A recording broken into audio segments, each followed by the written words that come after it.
Hey, this is me again, Johann Kruschwitz. I'm one of the developers of GraphVar, and in this video, I'm going to introduce you to the results viewer of GraphVar, which I think is one of the nicest features of our toolbox because it allows you interactively to get a grasp of what you're actually looking at in a way better possibility than just looking at tables, which most current toolboxes only offer.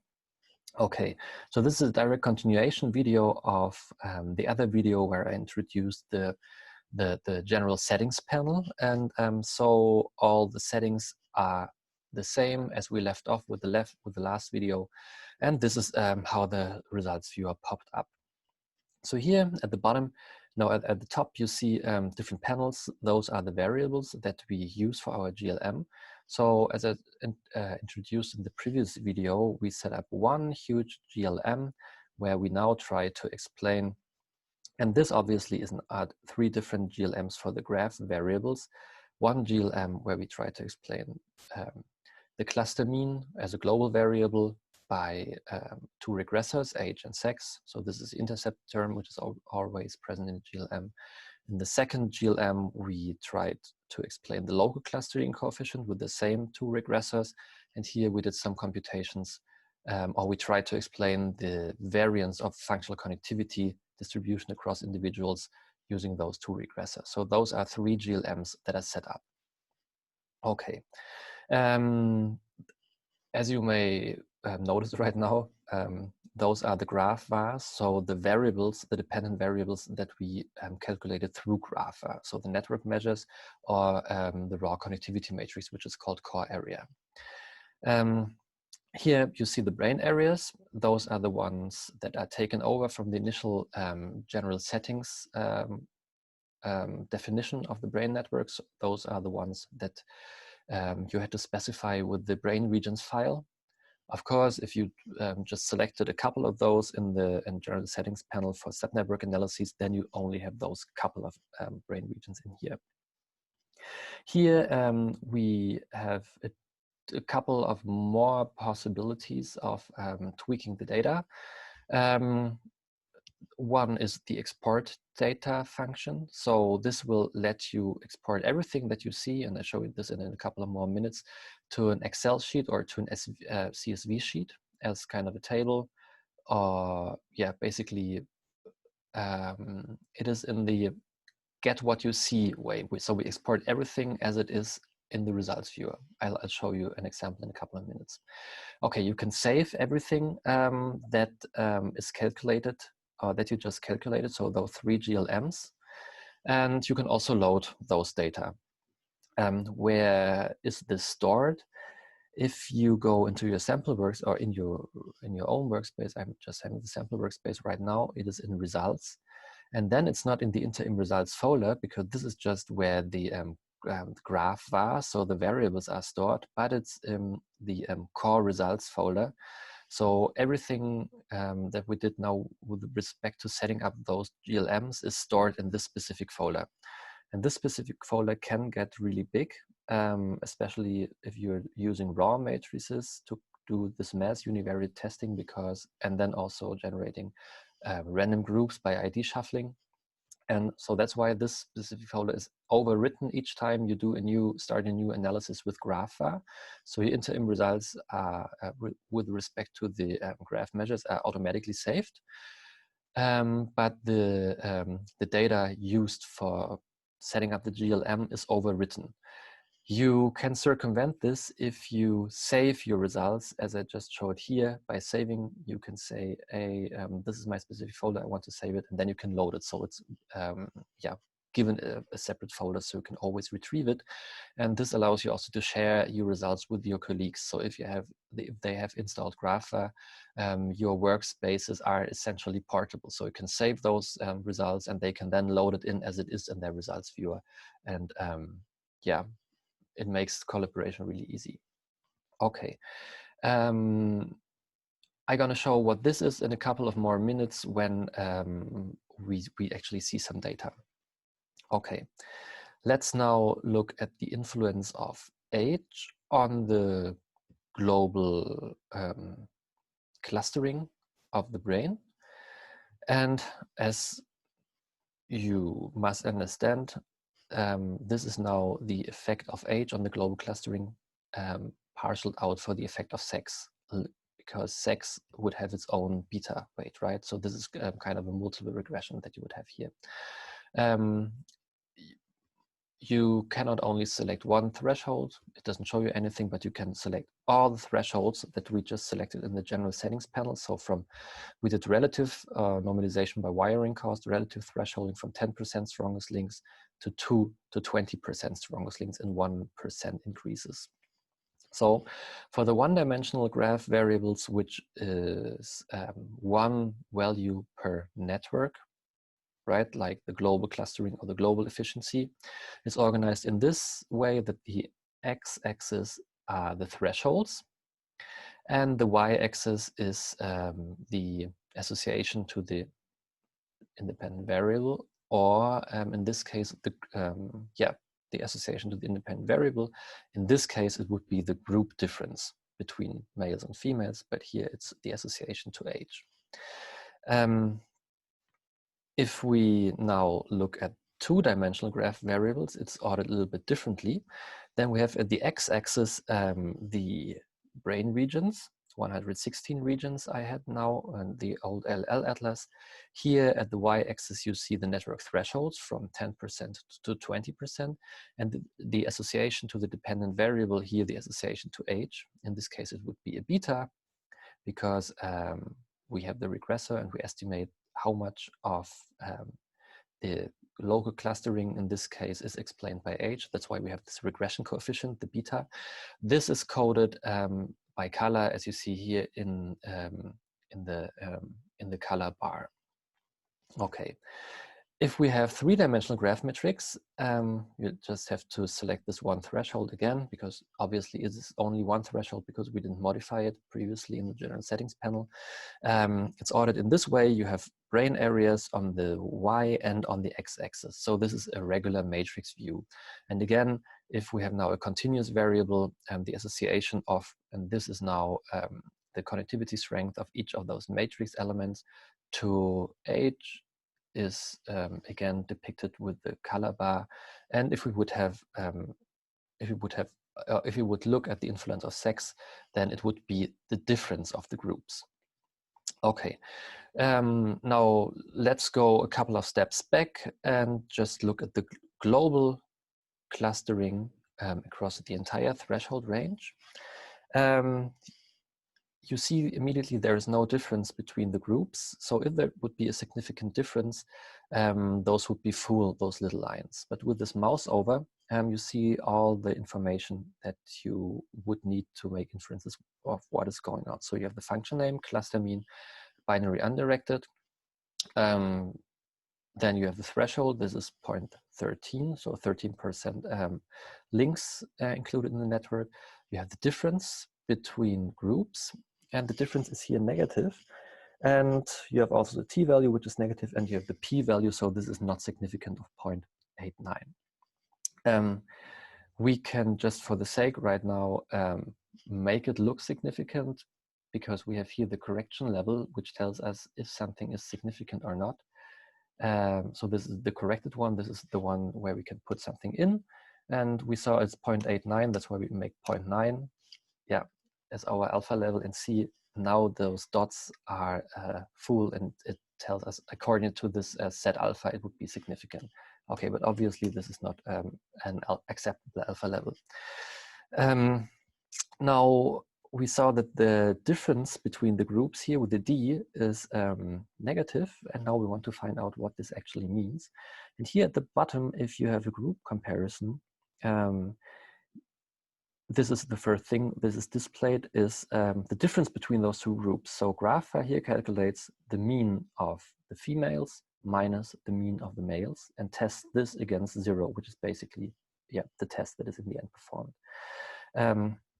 We can look at the mean of this value, so the cluster mean within the female population.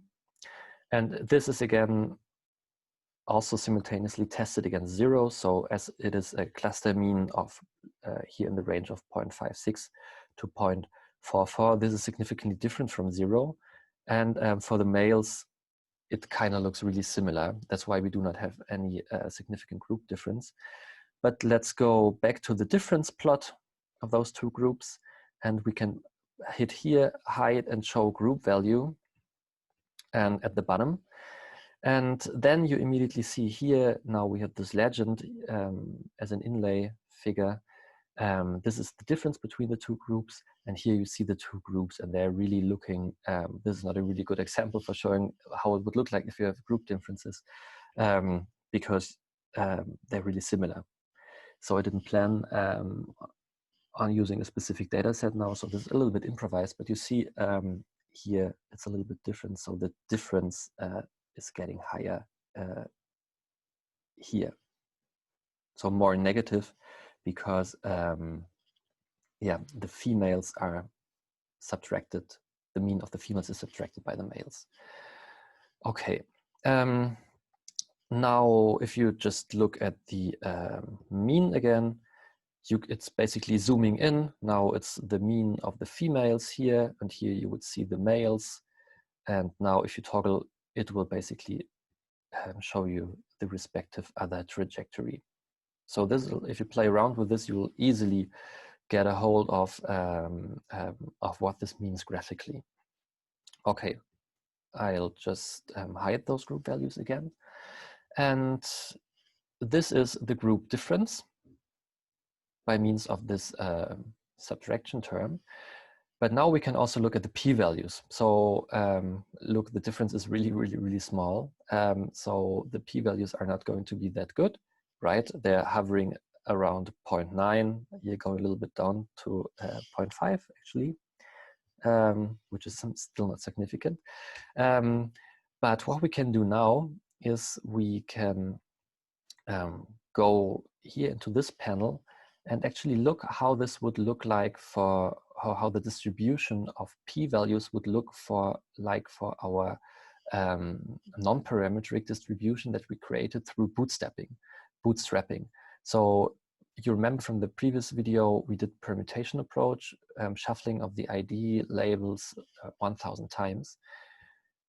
So now here you can, this is actually for doing some corrections on the data. So if we would still be in the parametric one, we could do a Bonferroni correction. Bonferroni correction is always for the number of comparisons. Yeah, this would now be for the number of thresholds. Here's an Fdr correction, so false discovery rate. And as it says here in the parentheses, it is always here in the top 3 for the parametric ones, and the bottom one for the permutation ones. So this means either the subject-specific random networks or the permutation by ID shuffling.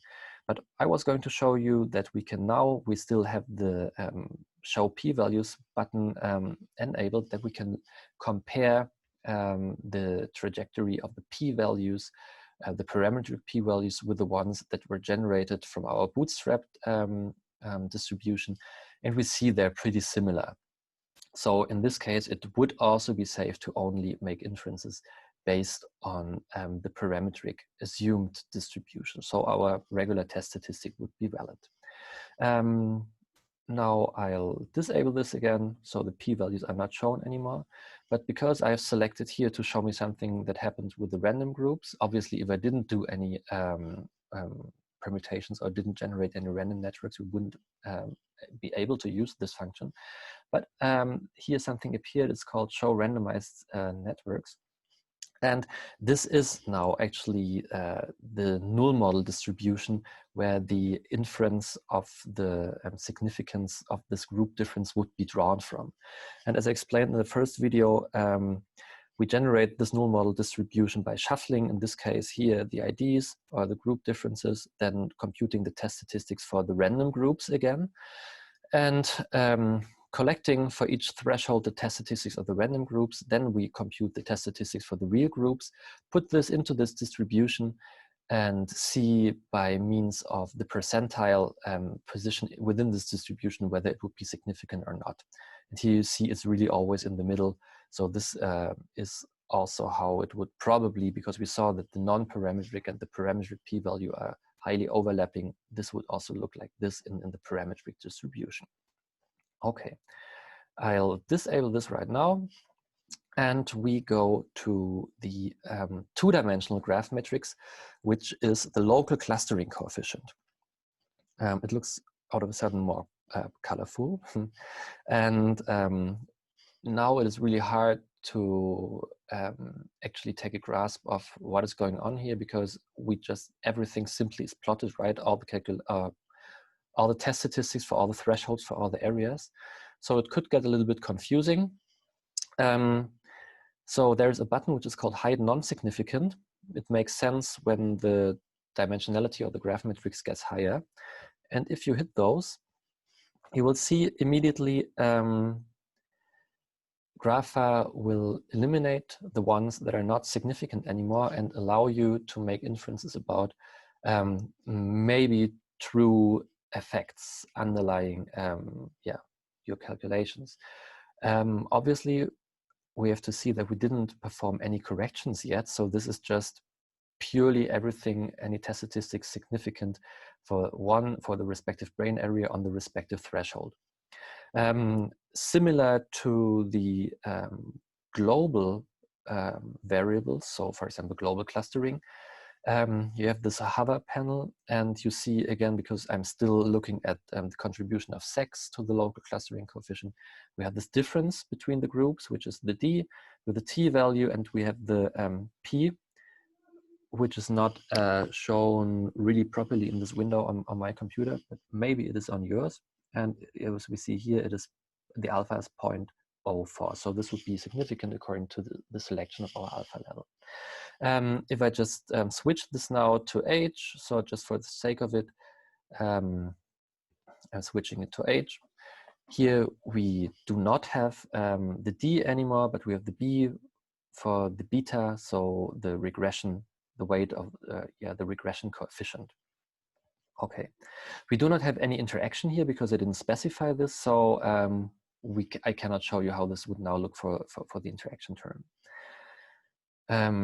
Now, obviously, what we want to do is we want to make some corrections on this. So I'm still in the permutation distribution, and I'm doing the Fdr correction.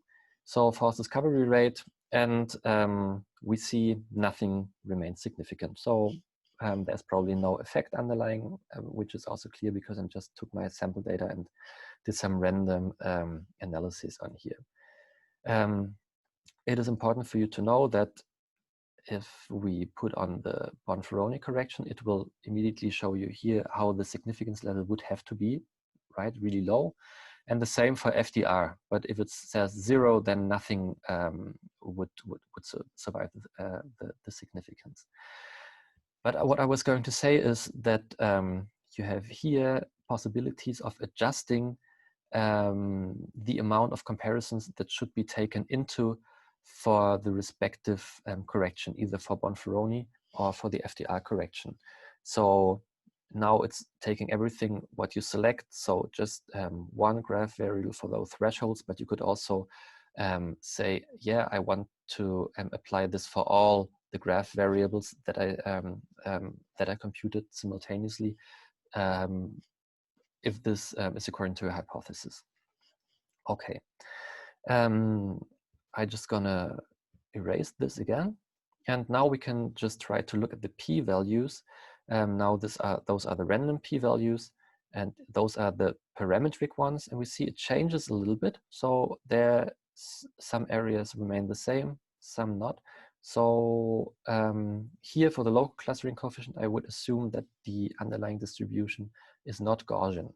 Otherwise, it would be highly similar as for the global clustering coefficient. But some, for example, this here, the paracentral lobuli, so this is shown in the top of this hover, would probably have the same distribution. See, it is also significant here. Okay, now I want to look at, I want to introduce you to another feature which we have here. Show me more variables or areas with more than a number significant associations.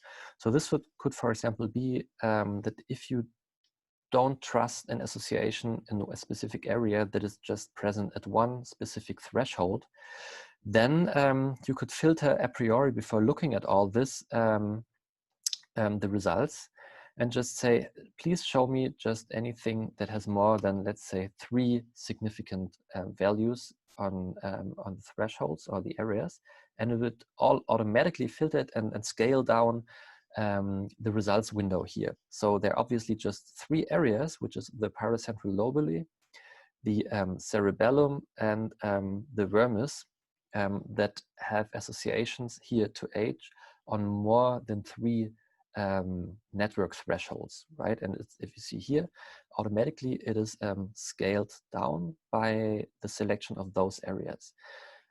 This gives me the opportunity to now show you I can also adaptively add more and more areas by either selecting everything or just selecting a subset or deselecting a subset, and it will automatically scale what you see here. The same counts for the correlation, for the entire correlation matrix, so the raw connectivity matrix, and most importantly, also for exporting the data. So if I would now export this part, I will get let's say, an Excel sheet which only consists of these areas and the specific associations. But if I would apply this filter and I would hit the export button, I would only get an Excel sheet which would consist of what I see here in the Excel sheet. So this is meant by you will get is what you see. Okay, let's highlight everything again, and we go to the 3-dimensional graph matrix, which is the correlation area. We name it this function like this. We can apply the same functions now here. So, for example, look at only the significant areas. So here the association of age. We can again filter everything down, let's say 5.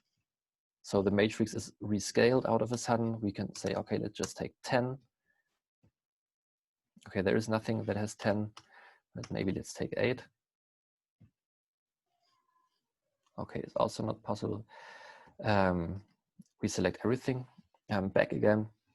And we can do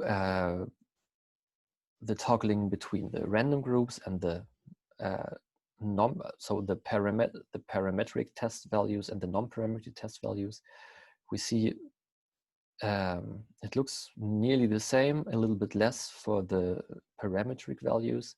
And we can also do here an Fdr correction, for example, here for the non-parametric derived distributions. And this is basically then accounting for all the number of links and all the number of brain areas, basically what would survive after with respect to the false discovery rate correction. So it's basically a link-wise correction procedure, not comparable with NBS, so network-based statistics, which operates on fully connected graph components, which are derived by comparison to the size of random graph components, which I'm going to talk in a couple of minutes about. Okay, we can again show here the p-values.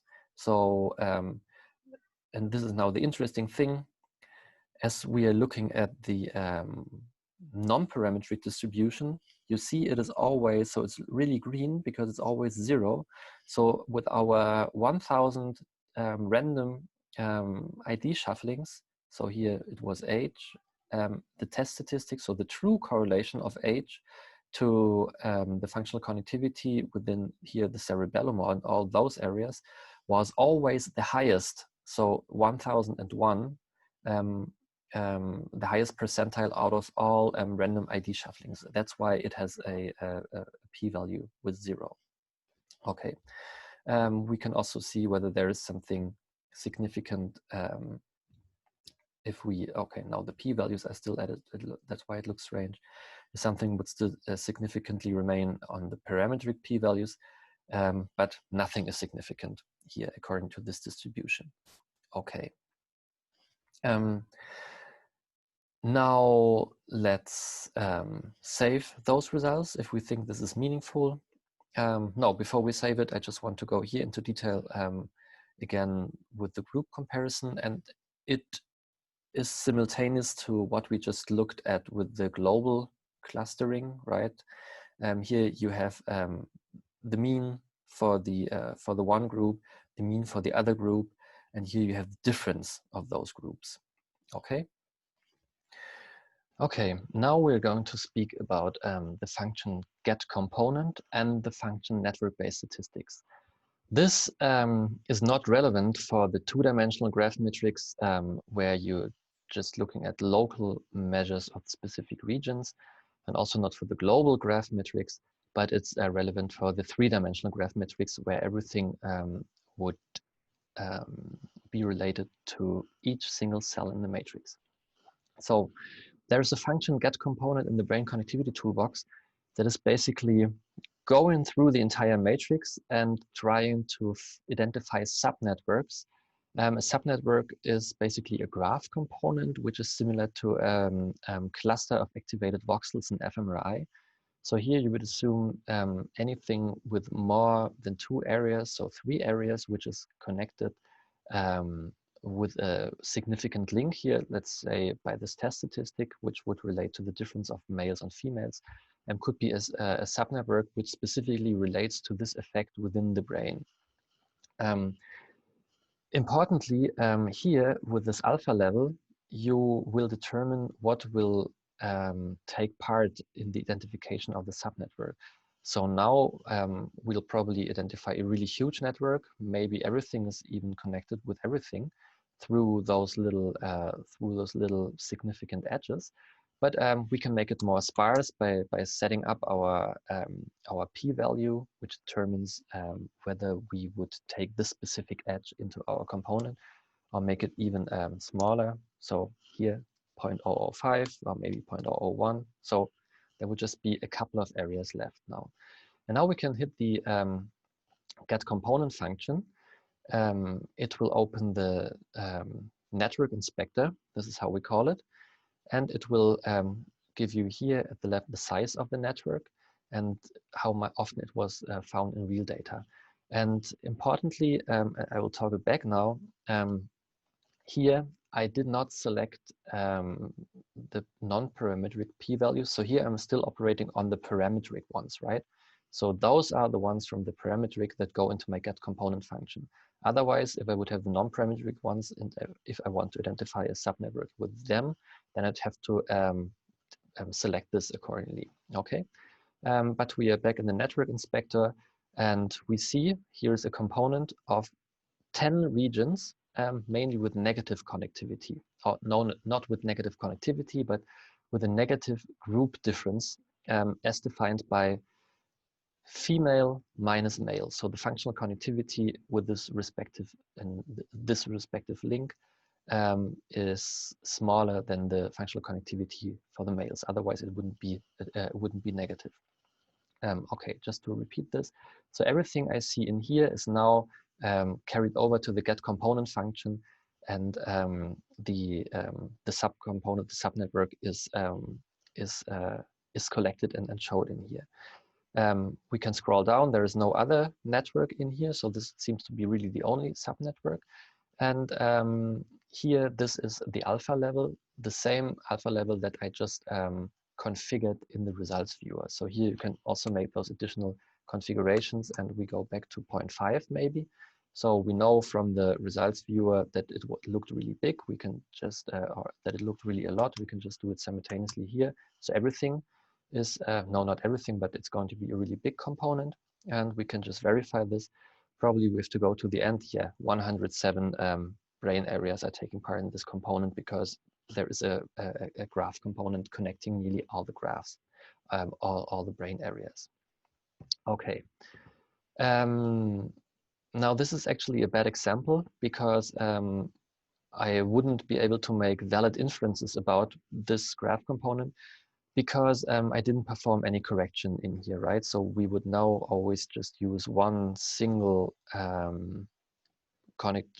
one single significant value irrespective of the amount of comparisons that we performed here.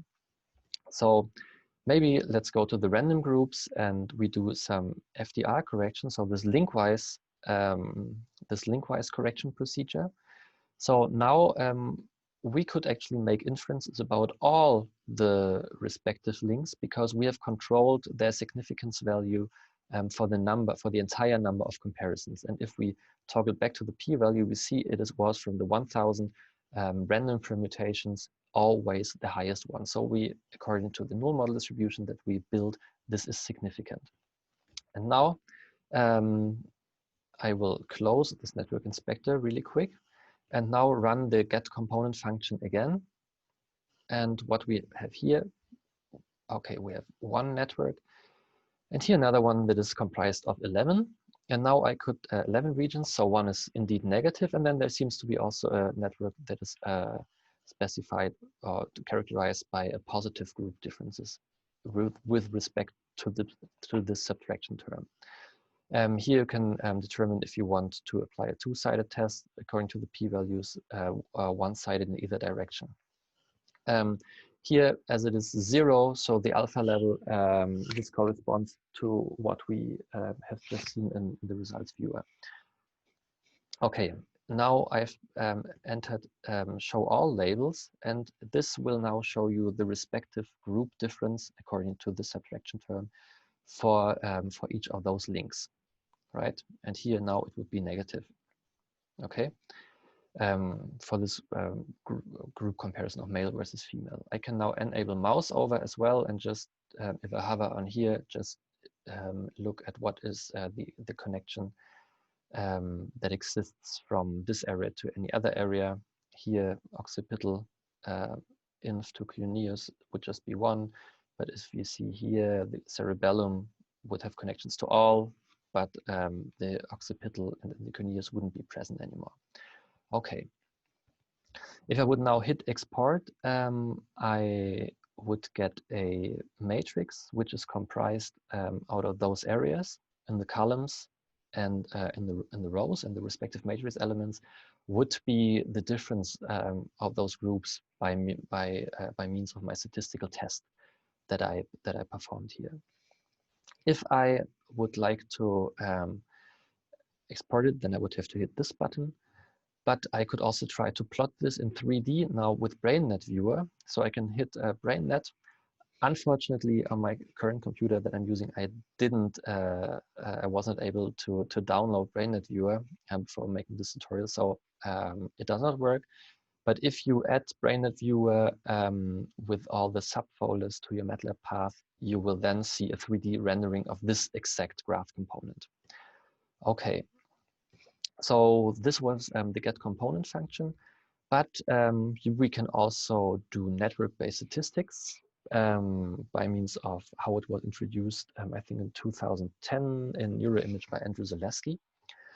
And the original network-based statistics version only operates with parametric p-values, so it doesn't do non-parametric. It doesn't use non-parametric p-values for edge definition, so super threshold link definition they call it, and essentially it is the same as our get component function. Let's make it a little bit sparser. Just a couple of significant associations here.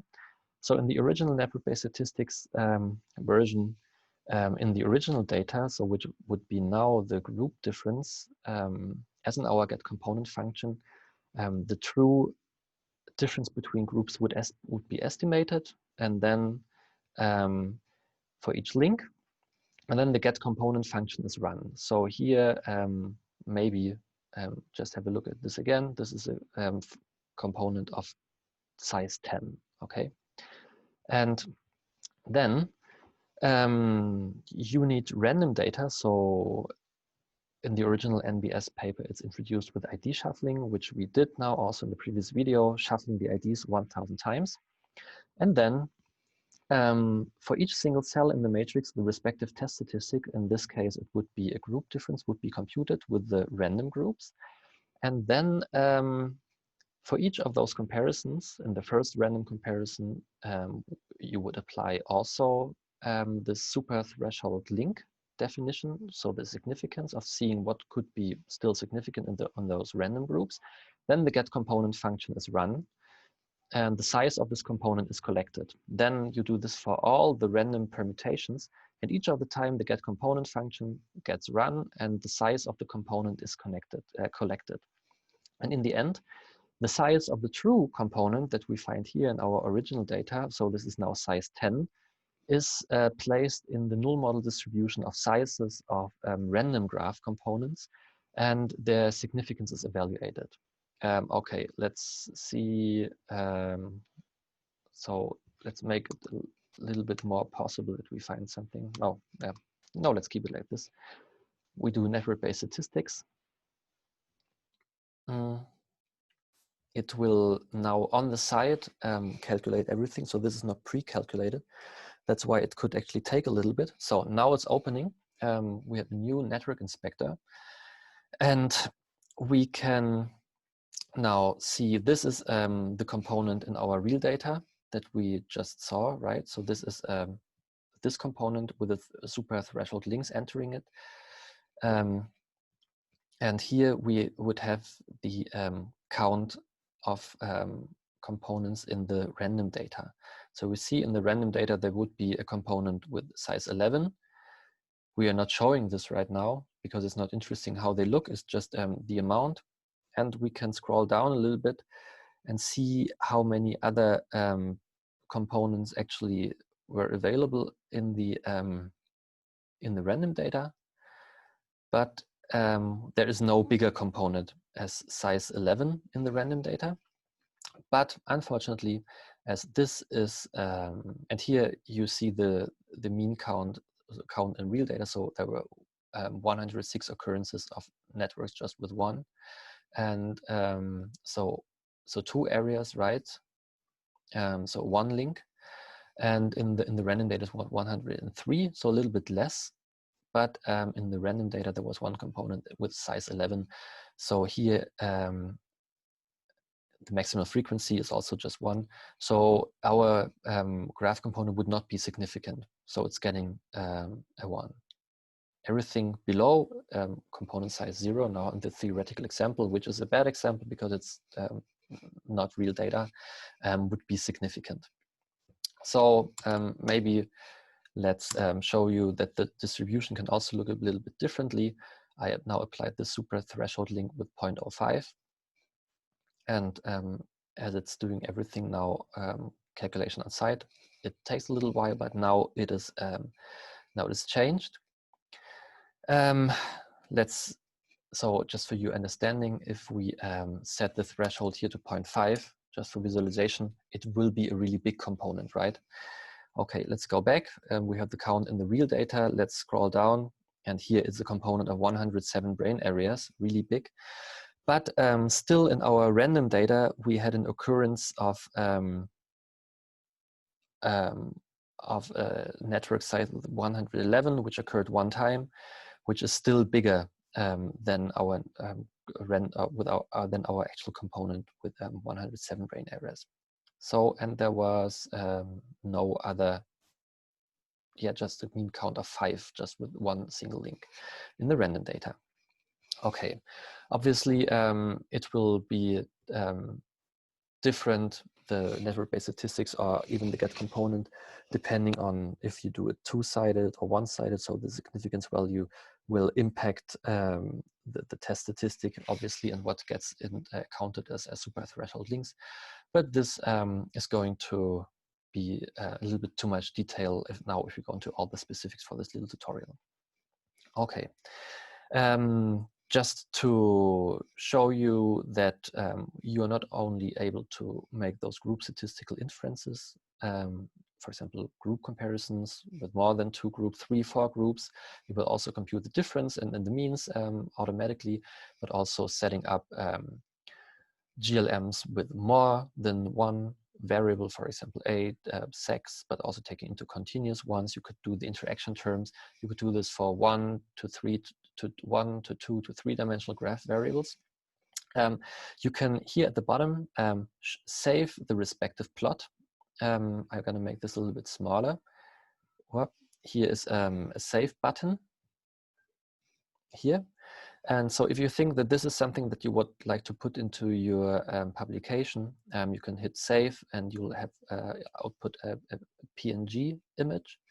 But there is, most importantly, this open single subject button, which you can hit.